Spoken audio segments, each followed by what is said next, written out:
Hello everyone, मेरा नाम है रजत पांडे और आप सभी का स्टडी फॉर सिविल सर्विसेज पे स्वागत है। मेरा सिलेक्शन हुआ है यूपी पीसीएस 2018 में एज एक्साइज इंस्पेक्टर और ये एक अचीवमेंट है मेरे लिए, मेरी फैमिली के लिए और मेरे जैसे हज़ारों लाखों एस्पिरेंट्स के लिए। तो ये एक वीडियो मैं आपके सामने लेके आ रहा हूँ इस चैनल के माध्यम से, जिसके थ्रू ही मैं आपको बताऊंगा कि मेरी जर्नी के बारे में और मेरे मुझसे जो गलतियां हुई उसके बारे में, मेरे जो सक्सेस के जो छोटे छोटे जो पॉइंट्स थे जिसकी वजह से हम औरों से थोड़ा सा आगे निकल पाया, उसके बारे में। और मैं जानता हूँ बहुत सारी कन्फ्यूजन्स रहती हैं प्रिपरेशन के टाइम पे, और अब तो और भी बढ़ गई हैं यूपी में और हर जगह ही तरह तरह के नए नए इश्यूज़ प्रॉप अप हो रहे हैं। तो हम लोग उसके बारे में बात करेंगे। सबसे पहले सिविल सर्विसेज के बारे में आपको एक बात बताना चाहता हूँ कि जब से यूपीएससी के पैटर्न पे यूपी पीसीएस का पैटर्न बना दिया गया है, तब से क्या हो गया है कि अब जो सिलेक्शन का क्राइटेरिया है, जो डायमेंशंस हैं, वो बहुत ज़्यादा बदल चुके हैं। अब वो नहीं रह गया है कि आप एक दो स्टैंडर्ड बुक्स आपने पढ़ी और आप कुछ भी बस रट के आप पहुंच गए वहाँ पे और आपने ऑब्जेक्टिव टाइप में मार्क किया और आपका हो गया सिलेक्शन। अब बहुत ही क्वालिटी निकलेगी। तो इसके लिए आप सभी को प्रिपेयर्ड रहना है और ये जानिए कि आप अपनी, अगर आप सेलेक्ट नहीं होते हैं तो आपकी कोई सुनवाई नहीं है। ये नहीं कि आप ये बोल सकते हैं कि इस वजह से नहीं हुआ, उस वजह से नहीं हुआ। मैं 2015 से मेंस लिख रहा हूँ और 2015 से मेंस लिखने के बाद इंटरव्यू फेस किया। इससे पहले भी मैंने, तब भी सिलेक्शन नहीं हुआ मेरा। मैंने हिमाचल में इंटरव्यू फेस किया, वहाँ पे भी सिलेक्शन नहीं हुआ। सब जगह से, कई जगह से फेलियर्स देखने के बाद मेरा सिलेक्शन हुआ है, तो मेरी भी कोई सुनवाई नहीं हुई है। तो आप लोगों से मेरा निवेदन है कि प्लीज़ सबसे पहला फोकस पढ़ाई पे करिए। मैं रेलवेज़ में as a deputy station superintendent काम किया है मैंने। मैं अभी कार्यरत हूँ प्रयागराज में। तो मेरी एक पहले से ही नौकरी चल रही थी और मेरा मेरा यूपीएससी का भी काफ़ी एक्सपीरियंस रहा है। मैंने वहाँ पे भी मेंस लिखे हैं, कई मेंस लिखे हैं। तो हालांकि मेंस कभी क्लियर नहीं हुआ वहाँ पे। तो ये सारे एक्सपीरियंसेस मैं आपसे शेयर करूँगा। सबसे पहली बात जो मैं आपको बताना चाहता हूँ, वो एक बात आप याद रखिए कि कंपटीशन बहुत तगड़ा हो चुका है, बहुत ही कठिन हो चुका है। और उसके लिए आपको सबसे पहले तो अपने प्रति सच्चाई रखनी पड़ेगी कि भाई आप पढ़ सकते हैं कि नहीं पढ़ सकते हैं। आपको पढ़ना है। तो अगर आप ये सोचिए कि आप झूठ बोल रहे हैं अपने आप से कि नहीं आप तो पढ़ सकते हैं और आप पढ़ नहीं रहे हैं, तो यहाँ पे सिलेक्शन होना बिल्कुल ही नामुमकिन है। एक और बात कि पेशेंस के साथ, आपको धैर्य के साथ ट्राई करते रहना है। हो सकता है कि देखिए, जीएस 1 2 3 4, चार तो जीएस के पेपर हो गए, एसए है, फिर हिंदी है, फिर ऑप्शनल के 2 पेपर हैं। तो इतने सारे पेपर्स आपके सारे डायमेंशंस को चेक कर रहे हैं। अब वो सारे जो पेपर्स हैं, अगर आपने किसी एक में भी थोड़े से कुछ भी गलतियां कर दी तो आपका सिलेक्शन रुक सकता है। अब हो सकता है इस साल आपने अटैम्प्ट दिया, आपने कई जगह अच्छा परफॉर्म किया, एक दो जगह थोड़ा ख़राब किया, जिस वजह से आपका सिलेक्शन नहीं हुआ। तो धैर्य के साथ आप अगला अटैम्प्ट दीजिए और उस पर फोकस करिए, तो जिसके वजह से आप, हो सकता है आपके चांसेस ऑफ सिलेक्शन बढ़ जाएंगे। ये बहुत ही इंपॉर्टेंट पॉइंट है क्योंकि ये मेरे साथ हुआ है, इसलिए मैं आपसे बता रहा हूँ। मैं पिछली बार मैं पेपर दे के निकला था तो मुझे पता था कि ठीक हुआ है, पेपर एवरेज से ऊपर हुआ है। इस बार मैं पेपर दे के निकला था तो मुझे पूरा अंदर से रियलाइजेशन था कि मैंने सारे के सारे पेपर्स अच्छे लिखे हैं। एक्स्ट्रॉर्डनरी तो नहीं लिखे थे, लेकिन हाँ ये पता था कि मैंने टू द पॉइंट अच्छी अच्छी चीज़ें लिखी हैं, सही चीज़ें लिखी हैं, रेलिवेंट लिखी हैं, तो हो जाना चाहिए। और अल्टीमेटली हुआ सिलेक्शन। तो इसलिए इस बात का आप ध्यान रखिएगा। अब अगर हम लोग स्टडी मटेरियल और इन सारी चीज़ों की बात करते हैं तो ये चैनल बहुत ही बेनिफिशियल मेरे प्रिपरेशन में हुआ है, नो डाउट। स्पेक्ट्रम की जो सीरीज़ है हिस्ट्री, मॉडर्न हिस्ट्री की, वो मैंने बहुत बार रिवाइज़ की यहीं से। उसमें मैंने जो उसके एमसीक्यूज़ की जो सीरीज़ थी उसको भी मैंने रिवाइज़ किया। करंट अफेयर्स के जो कंपाइलेशन बनता है, करंट अफेयर्स का कंपाइलेशन मेरे बहुत काम आया, वो मैंने बहुत ही अच्छे से पढ़ा था। फिर जो छोटे छोटे लास्ट मोमेंट पे जो वीडियोस आते थे कि एग्रीकल्चर से रिलेटेड, क्रॉप से रिलेटेड, फिर क्रॉपिंग पैटर्न से रिलेटेड, डिजीज़ेस से रिलेटेड, अलग अलग जो छोटे छोटे वीडियोस आ रहे थे कि मेडिटेरेनियन सी के अराउंड कौन सी कंट्रीज़ हैं, बाल्टिक नेशंस कौन से हैं, ठीक है, स्कैंडिनेवियन कंट्रीज़ कौन सी हैं, ये सारी चीज़ें, ये सब जो छोटे छोटे वीडियोस बनाए थे ज्ञान सर ने, वो मेरे बहुत काम आए। क्योंकि एक एक क्वेश्चन मैंने जब अपना खासकर इस बार वाला भी मैंने 2019 का भी प्री क्वालिफाई किया, जिसका मेंस मैं लिखने जा रहा हूँ, फिर से मैं मेंस लिखूँगा। तो वो उस समय क्या हुआ कि मुझे मैं जो एज मिला मुझको 4-5 क्वेश्चंस का जो एज मिला, जिसकी वजह से मेरी कट ऑफ ऊपर चली गई और मेरे अच्छे नंबर आए, 100 के अराउंड क्वेश्चन सही होते। तो मुझे ये पता है कि वो एज इसी वजह से मिला क्योंकि वो लास्ट में जो छोटे छोटे वीडियोस थे ना, उससे मैंने एक एक क्वेश्चन सही कर लिया, एक एक क्वेश्चन निकाल लिया, तो वो मुझे एक एज इफेक्ट दिया। आप हो सकता है, देखिए बहुत सारे वीडियोस हैं स्टडी फॉर सिविल सर्विसेज पे, हो सकता है आप सारे के सारे ना पढ़ पाइए, एक साल भी आपको कम पड़ जाए तो आप कोशिश करिए कि जो आपका वीक पॉइंट है उसको आप यहाँ इस चैनल के माध्यम से, जो वीडियोज़ हैं, जो मटेरियल प्रोवाइड होते हैं, उससे सप्लीमेंट कर लीजिए।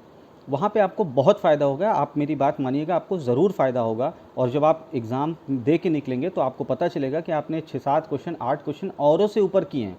और वही जो है चेंजिंग फैक्टर होता है, डिसाइडिंग फैक्टर वही 5, 6, 8, 10 क्वेश्चन अंत के होते हैं।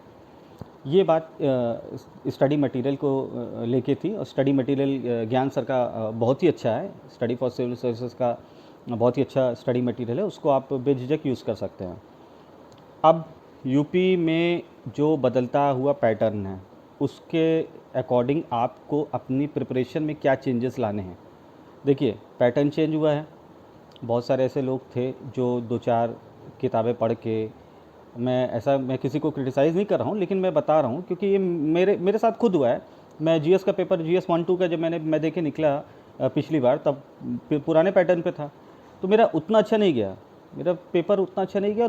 औरों का बहुत अच्छा गया, 160, 168 ऐसे लोगों ने स्कोर किया, उनका बहुत ईजिली सिलेक्शन हुआ, मेरा नहीं हुआ क्योंकि मैंने इतना फैक्चुअल नहीं चीज़ें पढ़ा था, मेरी यूपीएससी की प्रिपरेशन चल रही थी। तो अब क्या है कि अब आपको एक उन लोगों से आगे निकलना है। फैक्चुअल नॉलेज आपके पास हो सकता है बहुत हो, लेकिन जब तक अब आपके पास एनालिटिकल नॉलेज नहीं होगी, आप कोई भी आंसर अच्छा लिख नहीं पाएंगे। उसके लिए उसकी कुछ कुछ बेसिक बातें हैं, उन बेसिक बातों को बहुत ही ध्यान से सुनिए, जो आपको बहुत ही फ़ायदा करेंगी। सबसे पहली चीज़, हिंदी मीडियम के जो हैं वो कोई हिंदी का स्टैंडर्ड न्यूज़पेपर लगा लें, और इंग्लिश मीडियम के जो हैं वो इंग्लिश का कोई स्टैंडर्ड न्यूज़पेपर लगा लें। हिंदू लगा सकते हैं, इंडियन एक्सप्रेस यूज़ कर सकते हैं। मैं हिंदू यूज़ किया मैंने। तो अब न्यूज़पेपर में पॉलिटिकल न्यूज़ कोई ज़्यादा, आपको उस पर ज़्यादा फोकस नहीं करना, हेडलाइंस देख के आप आगे बढ़ सकते हैं। उसमें क्या है कि देखिए, कोई भी न्यूज़पेपर से ही आधा पेपर बन जाता है। एग्ज़ाम में आप हिस्ट्री, ज्योग्राफी कुछ भी देखेंगे तो वो न्यूज़पेपर से ही आधा पेपर बन जाएगा। अब सपोज़ करिए कि कोई पंधारपुर में, महाराष्ट्र में कोई एक फेस्टिवल चल रहा है, कल्चरल फेस्टिवल है, ठीक है, वहाँ यात्रा निकलती है। वो कल्चर के पार्ट में, अब वो वैसे तो अगर आपको देखा जाए तो पिछले साल तक हो सकता है किसी ने नाम ना सुना हो, या उसके पिछले साल तक आप उसको छोड़ के जाते हैं। बहुत सारी चीज़ कल्चर में होती हैं, लेकिन अब क्योंकि वो न्यूज़पेपर में आ गया है, न्यूज़ में है, तो अचानक से वो कल्चर में इम्पॉर्टेंट हो गया। तो कल्चर का, हिस्ट्री का, ज्योग्राफी का, अब ज्योग्राफी में अब लोनार लेक महाराष्ट्र में, या ओकावांगो डेल्टा, ठीक है, बोट्सवाना में, जहाँ जो है कई सैकड़ों हाथी मर गए, अब वो अचानक से न्यूज़ में आ गए हैं। वो पार्ट एनवायरनमेंट के भी हैं, वो पार्ट ज्योग्राफी के भी हैं, ठीक है, वो पार्ट एक तरह से आप देखिए तो आईआर का भी पार्ट बन सकता है, मैप बेस्ड क्वेश्चन का पार्ट बन सकता है। तो आपको अपनी प्रिपरेशन को करंट के अराउंड रखनी है, ठीक है। उसके लिए सबसे पहले आपको क्या करना है, आपकी स्टैंडर्ड बुक्स की आपकी स्टैटिक नॉलेज पूरी होनी चाहिए। मैंने हिस्ट्री के लिए स्पेक्ट्रम का इस्तेमाल किया, बिपिन चंद्रा का इस्तेमाल किया, इन 2 बुक्स का, स्टैंडर्ड बुक्स का इस्तेमाल किया, मल्टीपल टाइम्स पढ़ा इन्हीं दोनों बुक्स को। In spite of reading an number of books, I focused mostly on reading the same book multiple times. तो मुझे क्या हुआ कि मेरी पकड़ बन गई, फैक्ट पे भी काफ़ी पकड़ बन गई, और मेरी थोड़ा एनालिसिस पे भी पकड़ बन गई।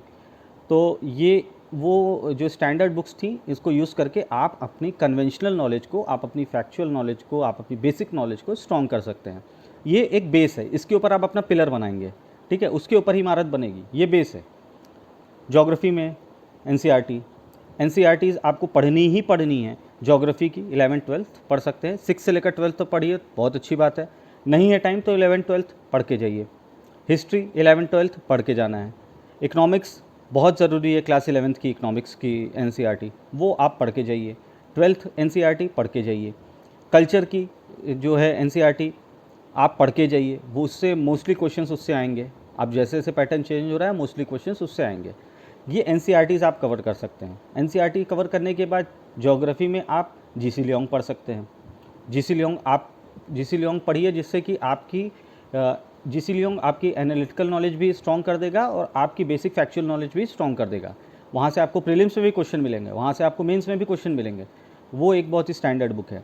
ये स्टैंडर्ड बुक पढ़ने के बाद मैं आपको बताऊं, मैंने ज्योग्राफी के लिए कोई स्टैंडर्ड बुक नहीं पढ़ी थी। एनसीईआरटीज़ और जीसी लियोंग के अलावा मैंने ज्योग्राफी के लिए कोई भी स्टैंडर्ड बुक नहीं पढ़ी थी कि माजिद हुसैन पढ़ी हो या और दूसरी जो बुक्स हैं। मैंने कोई ऐसा नहीं है कि मैंने कोई बहुत ही जो है मार्केट में जो मिल रही किताबें वो पढ़ी हैं। स्टडी फॉर सिविल सर्विसेज के कुछ वीडियोस मैंने इस्तेमाल किए ज्योग्राफी में, जैसे मेडिटेरियन सीज, बाल्टिक नेशंस, वहाँ से क्वेश्चंस उठने की संभावना बहुत ज़्यादा बन गई थी। तो वो एग्रीकल्चर से रिलेटेड, जैसे इकोनॉमिक ज्योग्राफी है वहाँ से रिलेटेड जो क्वेश्चंस थे, डेमोग्राफी से रिलेटेड, ये सारी चीज़ें मैंने जो है एक एक वीडियो से एक एक क्वेश्चन उठा लिया, तो वहाँ से स्कोर मुझे करना आसान हो गया। फिर उसके बाद ये एनसीईआरटीज़ पढ़ने के बाद हिस्ट्री में बिपिन चंद्रा और स्पेक्ट्रम पढ़ लीजिए। Nitin Singhania art and culture में एनसीईआरटी पढ़ने के बाद नितिन सिंघानिया पढ़िए, वो एक स्टैंडर्ड बुक है। ये हो गई।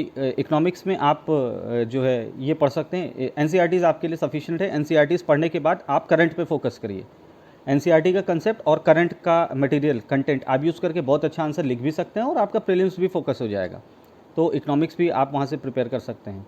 एनवायरनमेंट के लिए आप शंकर आईएएस का मटेरियल यूज़ कर सकते हैं। मैंने शंकर आईएएस का मटेरियल यूज़ किया था और वो मेरे लिए काफ़ी फ़ायदेमंद हुआ। उसके बाद मैं टोटली करंट अफेयर्स पे बेस्ड था। साइंस एंड टेक कोई स्टैंडर्ड बुक मैंने नहीं पढ़ी है। साइंस एंड टेक के लिए मैं टोटली करंट अफेयर्स पे बेस्ड था और करंट अफेयर्स ने साइंस एंड टेक का मेरा पार्ट पूरा कर दिया। आईआर के लिए मैं टोटली जो है करंट अफेयर्स पे बेस्ड था। वर्ल्ड फोकस मैंने बीच बीच में उसके इम्पोर्टेंट आर्टिकल्स पढ़े थे और जो है वो भी काफ़ी समय पहले पढ़े थे, लेकिन बाकी मेरा जो है आईआर के लिए टोटली करंट बेस्ड था। ये आईआर का पार्ट हो गया। तो कल्चर हो गया, आईआर हो गया, एनवायरनमेंट हो गया, इकोनॉमिक्स हो गया, हिस्ट्री हो गया। अच्छा, हिस्ट्री में एक चीज़ आप बहुत ही ध्यान में रखिएगा। एनसीईआरटीज़ एंशिएंट की और मेडिवल की ज़रूर पढ़ के जाइए एनसीईआरटी, उसके अलावा कुछ मत पढ़ के जाइए। सिर्फ और सिर्फ एंशिएंट और मेडिवल की एनसीईआरटी पढ़ के जाइए। Please believe me, do not read any other book, that is more than sufficient. और वो ज़रूर पढ़ के जाइए। अगर एंशिएंट की क्रोनोलॉजी आपकी क्लियर नहीं होगी तो आप जो है उस पर आप कल्चर का बेस नहीं बना पाएंगे। जब तक आपको नहीं पता होगा कि कौन सी डायनेस्टी पहले आई, हरेनका आई कि शुंगा आई कि मौर्याज आए, कौन आया कि कानवाज आए, तो इंडो ग्रीक्स कब आए, ये सारी आपको जब तक क्रोनोलॉजी नहीं क्लियर होगी तब तक आपको कल्चर बिल्कुल समझ में नहीं आएगा। जहाँ आपने एनसीईआरटी एंशिएंट की पढ़ी उसके बाद आप बहुत ईज़िली, बिलीव मी, बहुत ही ईज़िली आपको कल्चर समझ में आएगा कि अच्छा ओके, अजंता की जो है अजंता केव आर्ट इस समय चल रहा था, अच्छा एलोरा केव आर्ट इस समय चल रहा था, अच्छा वाकाता का रूलर्स का इस समय रूल था तो उन्होंने एलोरा आर्ट में इस तरह जो है योगदान दिया अपना। वो सारी चीज़ें आपकी बहुत ही ईजिली क्लियर हो जाएंगी। मेडिवल हिस्ट्री से भी क्वेश्चंस दिन ब दिन ज़्यादा आ रहे हैं, बढ़ रहे हैं, तो वहाँ पे आपको बहुत फ़ायदा होगा। ये सारी चीज़ें ये बहुत ही ज़रूरी थी। आंसर राइटिंग डेफिनेटली करिए, मेंस की टेस्ट सीरीज़ लगाइए। स्टडी फॉर सिविल सर्विसेज की बहुत ही अच्छी टेस्ट सीरीज़ है। टेस्ट सीरीज़ के क्वेश्चंस बहुत स्टैंडर्ड हैं, उनके अप्रोच आंसर्स बहुत स्टैंडर्ड हैं, तो आप उसको यूज़ कर सकते हैं। यूपीपीसीएस के लिए कोई दिक्कत नहीं है और बहुत ही अच्छा मटेरियल है, आप उसको डेफिनेटली यूज़ करिए। उसके जो है आंसर राइटिंग के जो वीडियोज़ हैं वो भी बहुत हेल्पफुल है, उसमें बहुत अच्छे से एक्सप्लेन किया हुआ है कि ये क्वेश्चन है तो इस तरह आंसर है, उसका अप्रोच इस तरह लीजिए। ये आप मेंस की और प्रीलिम्स की भी, मेंस और प्रीलिम्स की टेस्ट सीरीज़ डेफिनेटली ज्वाइन करिए, वो आपको बहुत फ़ायदा करेगी। वो आपको प्रिपेयर करेगी, आपका मेंटली आपको प्रिपेयर करेगी, आपकी प्रॉब्लम सॉल्विंग और क्वेश्चन सॉल्विंग स्किल्स वो इतना डेवलप कर देगी कि आप बहुत ही ईज़िली आप वहाँ पे एग्ज़ाम हॉल में क्वेश्चन सॉल्व कर पाएंगे। एक और बात जो बहुत ही इंपॉर्टेंट है वो है आंसर राइटिंग। आंसर राइटिंग का अब आप ये ध्यान रखिए कि एक स्ट्रक्चर होगा। आपको यूपी में बहुत ईजिली नंबर नहीं मिलेंगे और बहुत ही नए नए चीज़ें आपको दिखाई देंगी। जैसे यूपीएससी में है, कभी कोई लॉ का टॉप कर जा रहा है, कभी कोई पॉलिटिकल साइंस से टॉप कर रहा है, कोई फिलॉसफी से टॉप कर जा रहा है। लोग कोई स्टैंडर्ड रूल है ही नहीं कि इसी को नंबर मिलने हैं, इसको नहीं मिलने हैं, ऐसा कुछ भी नहीं है। किसको नंबर कब मिलेंगे नोबडी नोस। वो इसीलिए ऐसा है क्योंकि वहाँ आंसर राइटिंग का एक स्ट्रक्चर है जिसको बहुत ही ब्यूटीफुली जो फॉलो कर रहा है उसको अच्छे नंबर मिलेंगे। तो यहाँ पे उस स्ट्रक्चर के बारे में मैं आपको बताता हूँ। वो मैं आपको इसलिए बता रहा हूँ क्योंकि as a mains evaluator, mains की टेस्ट सीरीज़ के इवैल्यूएटर, मैं एक बहुत ही बड़ी कोचिंग से मैं एसोसिएटेड था। तो उस वजह से मुझे पता है कि किस तरह आप मेंस के आंसर्स लिखिए। सबसे पहला चीज़ एक इंट्रोडक्शन होना चाहिए। दूसरा चीज़ कंटेक्चुअल क्लैरिटी होनी चाहिए। जो भी पूछा है कंटेक्स्ट में, जो भी पूछा है आपको उसी कॉन्टेक्स्ट के अकॉर्डिंग ही आंसर अपना लिखना है। उससे आप इधर उधर बिल्कुल मत भटकिए, कॉन्टेक्स्ट के अकॉर्डिंग लिखिए। कंटेंट, आपका कंटेंट पे पकड़ अच्छी होनी चाहिए। कंटेंट में करंट का पार्ट ज़रूर होना चाहिए। करंट के पार्ट को लेकर अगर आप कंक्लूड करते हैं, कंक्लूजन मस्ट है जिसको आप करंट के बेसिस पे कंक्लूड करिए। तो अगर ये 4-5 चीज़ें आप आंसर राइटिंग में अपने डेवलप कर लेंगे तो आपका आंसर अच्छा होगा। आपको ईजिली हर एक आंसर में 10 नंबर का क्वेश्चन है, 15 नंबर का क्वेश्चन है, 12 नंबर के, 12.5 नंबर के क्वेश्चन आ रहे हैं, 12 के आ रहे हैं, किसी भी तरह कभी भी पैटर्न किस तरह क्वेश्चन पेपर का होगा आपको नहीं पता। लेकिन आपको हमेशा 40 to 50% या 60% मार्क्स, 40 to 60 के बीच में आप हमेशा लाई करेंगे। एक एवरेज मार्किंग आपकी बहुत ईजिली होती जाएगी और आप अंत में देखेंगे कि आपने जीएस में बहुत अच्छा स्कोर कर लिया। और जीएस में अच्छा स्कोर कर लिया, ऑप्शनल में आप अच्छा स्कोर कर ही सकते हैं, आपको अच्छे नंबर मिलेंगे। हिंदी में, हिंदी आप सभी को पता है, हिंदी के लिए स्टैंडर्ड बुक्स हैं, स्टडी फॉर सिविल सर्विसेज के मटेरियल हैं। मैंने यहीं पे सिर्फ इसी चैनल के माध्यम से हिंदी का मटेरियल यूज़ किया और मेरे इस बार तो मार्कशीट आई नहीं अभी, लेकिन पिछली बार मेरे 85 मार्क्स 90 मार्क्स थे हिंदी में और 92 मार्क्स थे निबंध में, एस्से में पिछली बार। अब इस बार कितना होता नहीं पता। तो ये एक अच्छा, मुझे अच्छे नंबर मिल गया बहुत ही ईजिली, थोड़े टाइम में 10-20 घंटे की मेहनत में हिंदी में आराम से नंबर मिल गए। तो 2-2 घंटा करके मैंने 5 दिन 10 दिन दे दिया, मुझे आराम से मिल गया और रिवीजन भी हो गया। तो हिंदी में भी अच्छे नंबर मुझे मिल गया। अब एस्से में, क्योंकि आप करंट अच्छे से पढ़ रहे होंगे तो आपको एस्से में भी अच्छे नंबर मिलेंगे, क्योंकि एस्से में ज़रूर करंट बेस्ड कोई ना कोई टॉपिक होता है जिसको आप लिखेंगे, कंटेंट अच्छा डालेंगे। आप एस्से में एक्सपेरिमेंट कर सकते हैं, कोई दिक्कत नहीं है। एस्से में आप डायग्राम्स का यूज़ कर सकते हैं। कई बार लोग पूछते हैं कि क्या एस्से में डायग्राम्स यूज़ करना चाहिए, कर सकते हैं आप। अगर वो हाईली रेलिवेंट हो, अगर वो कंटेक्स्ट के अकॉर्डिंग हो तो आप डेफिनेटली यूज़ कर सकते हैं। कोई एक्सपेरिमेंट लोग कर रहे हैं और अच्छे अच्छे नंबर पा रहे हैं। मैंने खुद यूपीएससी में एस्से में 141 स्कोर किया था और मुझे बहुत ही अच्छे 141 ही था शायद, 141 या 140 ऐसे ही था।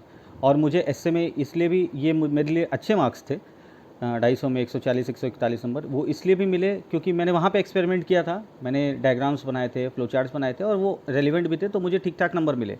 160 नहीं मिले तो 110 भी नहीं मिले। तो ये वहाँ पे वो आपको फ़ायदा करेगा। ऑप्शनल आपका अच्छा प्रिपेयर ही है, ऑप्शनल आप अच्छे से प्रिपेयर कर सकते हैं। ऑप्शनल की बहुत सारी स्टैंडर्ड बुक्स हैं, ऑप्शनल आप जो है अच्छे से कर सकते हैं। कोई भी स्टैंडर्ड स्टडी मटेरियल यूज़ करके। मेरा फ़िलॉसफी था, मैंने दिल्ली से कोचिंग भी ली थी फ़िलॉसफी की, लेकिन वो करीब 3 साल 4 साल पहले ली थी। अभी मैं टोटली सेल्फ स्टडी पे था और सेल्फ स्टडी के माध्यम से ही और स्टडी फॉर सिविल सर्विसेज के माध्यम से ही मेरा सिलेक्शन हुआ।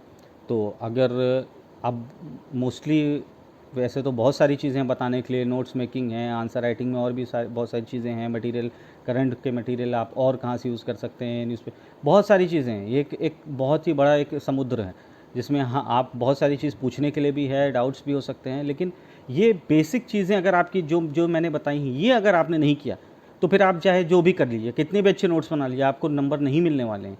कितने भी अच्छा आप कुछ भी मटेरियल यूज़ कर लीजिए, आपको कुछ नहीं मिलने वाला है। तो इसलिए ये बेसिक चीज़ों को आप ध्यान में रखेंगे। इसके बाद आप इमारत अपनी किस तरह बनाते हैं, किसी भी शेप में बना सकते हैं। बेस लगभग सारी इमारतों का सेम ही होता है, उसके ऊपर क्या बन रहा है, किस तरह की बन रही है, वो आप डिसाइड कर सकते हैं। लेकिन ये चीज़ें आप बिल्कुल अपने तरफ से ध्यान में रखिए। तो इसी के साथ ये वीडियो मैं एंड कर रहा हूँ और सारे एस्पिरेंट्स के लिए मैं ढेर सारा गुड लक विश कर रहा हूँ। All the best to all of you. और आप ये जानिए कि कंपटीशन बहुत टफ़ है, प्लीज़ अच्छे से प्रिपेयर करिए। मेरा मुकाबला उन लोगों से था जो पहले से ही सिलेक्टेड थे। अब आप कई ऐसे होंगे जिनका मुकाबला मुझसे भी होगा, क्योंकि मैं भी फिर से मेंस लिखूंगा, मैं भी फिर से हो सकता है प्रीलिम्स फेस करूं। तो आप लोगों का मुकाबला मुझसे होगा, मेरा मुकाबला उनसे होगा जो पहले से ही डिप्टी एसपी हो चुके हैं या मुझसे हायर रैंक पे हैं, तो जो है उनसे मुकाबला होगा मेरा।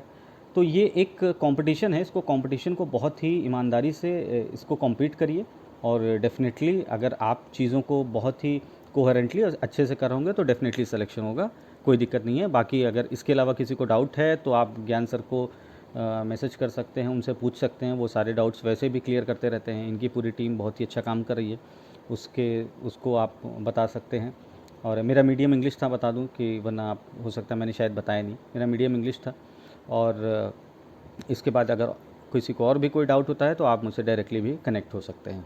तो आप सभी को बहुत बहुत ढेर सारी शुभकामनाएं आप सभी के एग्ज़ाम्स के लिए मुझे मेरी तरफ से। और मैं आशा करता हूं कि आप सभी अपने इस एग्ज़ाम में इस लड़ाई में ज़रूर सफल हों। Thank you so much and all the best to all of you, and thank you study for civil services for supporting throughout my journey. Thank you all of you.